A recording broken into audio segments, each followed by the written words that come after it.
নমস্কাৰ মোৰ শিক্ষাৰ্থীসকল, মই প্ৰণৱে ইউটিউব চেনেল ফৰ এডুকেশ্যনৰ অন্য এটা ভিডিঅ'লৈ তোমালোক সকলোকে স্বাগতম জনাইছোঁ।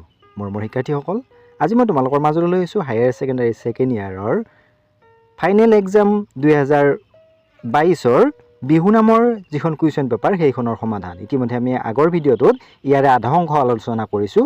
আজি ৰৈ যোৱা অংশটো আলোচনা কৰিম। তেতিয়াহ'লে আহচোন পলম নকৰি আজিৰ ভিডিঅ'টো আৰম্ভ কৰোঁ। আৰু তাৰ আগতে তোমালোকলৈ এটা অনুৰোধ, এই চেনেলটো যদি ছাবস্ক্ৰাইব কৰা নাই তেতিয়াহ'লে ছাবস্ক্ৰাইব কৰি দিবা আৰু কাষতে থকা বেল আইকনটো প্ৰেছ কৰি দিবা মই দিয়া এনেকুৱা ধৰণৰ শিক্ষামূলক ভিডিঅ'সমূহ নিয়মিতভাৱে পাই থাকিবলৈ। তাৰ উপৰিও আগৰ অংশটো যদি চোৱা নাই মই ডেছক্ৰিপশ্যনত লিংক দিছোঁ, তাত গৈ চাব পাৰিবা।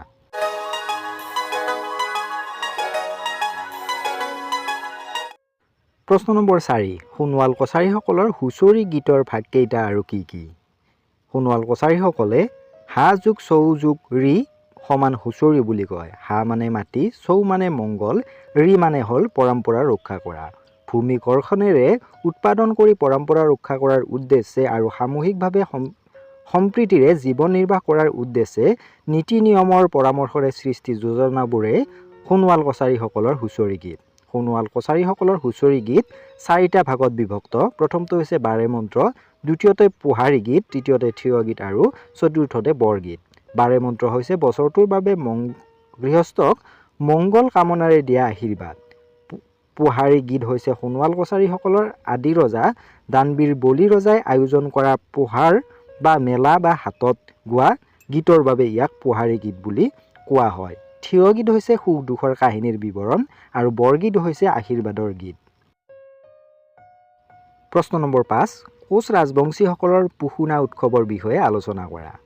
অসমীয়া মাঘ বিহুক কোচ ৰাজবংশীসকলে পুহুঙা বুলি কয়। পুহ মাহৰ সংক্ৰান্তিৰ দিনটোত কোচ ৰাজবংশীসকলে পুহুনা উৎসৱ পালন কৰে।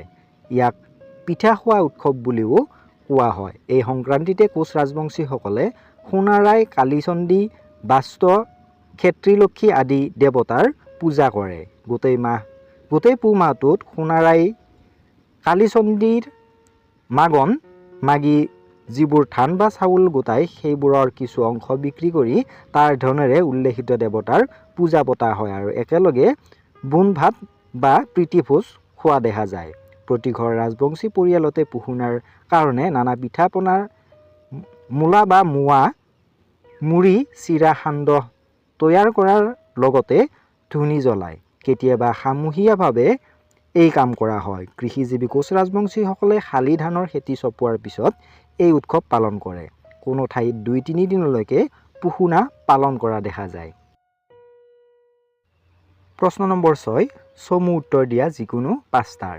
তাৰ কাৰণে 1 নম্বৰকৈ দিয়া হৈছে। কুৱেশ্যন নম্বৰ এ, ধৰ্ম হুঁচৰি অসমৰ কোন জনগোষ্ঠীৰ মাজত প্ৰচলিত? অসমৰ মৰাণ জনগোষ্ঠীৰ মাজত ধৰ্ম হুঁচৰি প্ৰচলিত। কুৱেশ্যন নম্বৰ বি, অসমৰ কোনখন জিলাত জোনবিল মেলা অনুষ্ঠিত হয়? মৰিগাঁও জিলাত জোনবিল মেলা অনুষ্ঠিত হয়। কুৱেশ্যন নম্বৰ চি, হুঁচৰিত লহুৰী গীত নাচ কেতিয়া পৰিৱেশন কৰা হয়? হুঁচৰিত লহুৰী গীত নাচ শেষৰ ফালে পৰিৱেশন কৰা হয়। কুৱেশ্যন নম্বৰ ডি, বুলবুলি চৰাইৰ যুঁজ ক'ত অনুষ্ঠিত হয়? বুলবুলি চৰাইৰ যুঁজ হাজোৰ হয়গ্ৰীৱ মাধৱ মন্দিৰৰ বাকৰিত অনুষ্ঠিত হয়। কুৱেশ্যন নম্বৰ ই, লোকবিশ্বাসৰ সংজ্ঞা দিয়া। লোকবিশ্বাস বুলিলে আমি সাধাৰণতে পৰম্পৰাগত বিশ্বাসক বুজোঁ। জীৱন নিৰ্বাহৰ প্ৰণালী, জাগতিক ৰহস্য, প্ৰকৃতিৰ বিভিন্ন উপাদান, ধৰ্মীয় ৰীতি নীতি, আচাৰ অনুষ্ঠান, ক্ৰিয়াকাণ্ড আদি বিভিন্ন বিষয়ক পৰম্পৰাগত লোকবিশ্বাস। প্ৰশ্ন নম্বৰ এফ, আলি আয়ে লৃগাং কি? আলি আয়ে লৃগাং হ'ল মিচিং জনগোষ্ঠীৰ এটি কৃষিভিত্তিক বসন্তকালীন উৎসৱ। কুৱেশ্যন নম্বৰ জি, সুবচনী পূজা বুলিলে কি বুজা? সুবচনী পূজা হ'ল হিন্দু সমাজৰ লোকবিশ্বাস অনুসৰি পালন কৰা এক প্ৰাচীন লোকদেৱীৰ পূজা। ঘৰৰ শান্তি, মংগল আৰু বিপদ আপদ দূৰ কৰাৰ উদ্দেশ্যে বিশেষকৈ মহিলাসকলে এই পূজা অনুষ্ঠিত কৰে। অসম আৰু পশ্চিমবংগৰ গ্ৰামাঞ্চলত এই পূজাৰ প্ৰচলন অধিক দেখা যায়। প্ৰশ্ন নম্বৰ 7, হুঁচৰিৰ ঢোল বাদ্যৰ চেউ চাপৰৰ শ্ৰেণী বিভাজন সম্বন্ধে বৰ্ণনা কৰা। হুঁচৰিত পৰম্পৰাগতভাৱে কেইটামান নিৰ্দিষ্ট নাম তথা প্ৰকাৰৰ ঢোলৰ চেউৰ প্ৰচলন হৈ আহিছে। সেইবিলাকৰ ভিতৰত বহুলভাৱে প্ৰচলিত 4 প্ৰকাৰৰ চেউ চাপৰৰ চমু পৰিচয় তলত দাঙি ধৰা হ'ল। প্ৰথমটো হৈছে হুঁচৰি ঘোষাৰ চাপৰ। হুঁচৰিৰ মংগলধ্বনিৰ পিছত হুঁচৰি ঘোষা আৰম্ভ হয়। হুঁচৰি ঘোষাত বজোৱা ঢোলৰ চাপৰখিনি অসমৰ প্ৰায় সকলো অঞ্চলতে একে বুলিব পাৰি। বোলৰ সামান্য ভিন্নতাহে আছে। দ্বিতীয়তে সৰা চেও বা চুটি চেও। এই চেও থলৰ আনবিলাক চেওতকৈ চুটি অৰ্থাৎ কম সময়ৰ, সেইকাৰণে ইয়াৰ নাম সৰা চেও। ভালেসংখ্যক সৰা চেওৰ প্ৰচলন পৰম্পৰাগতভাৱে চলি আহিছে।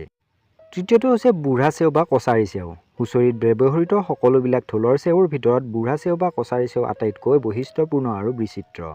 গাঁওভেদে এক নিৰ্দিষ্ট চাপৰেৰে নাইবা বিশিষ্ট সুৰ, কথা আৰু লয়ৰ বিহু নামেৰে এই চেও আৰম্ভ হয়। তাৰ পাছত এক নিৰ্দিষ্ট চেও বা বাজানাৰ লেঠেৰিয়ে দুবাৰ বজোৱা হয় আৰু সেই চেও বা বাজানাক মূল বাজানা বুলি কোৱা হয়। চতুৰ্থটো হৈছে দীঘলীয়া চেও। বেজ দীঘলীয়া তথা তুলনামূলকভাৱে বেছি সময় বজাই বাবে এই চেওৰ নাম দীঘলীয়া চেও। এই চেওৰ মাজে মাজে তালৰ একোটা আৱৰ্তন একাধিকবাৰ বজোৱা হয় আৰু তেনে আৱৰ্তৰ সংখ্যা নিৰ্দিষ্ট নহয়।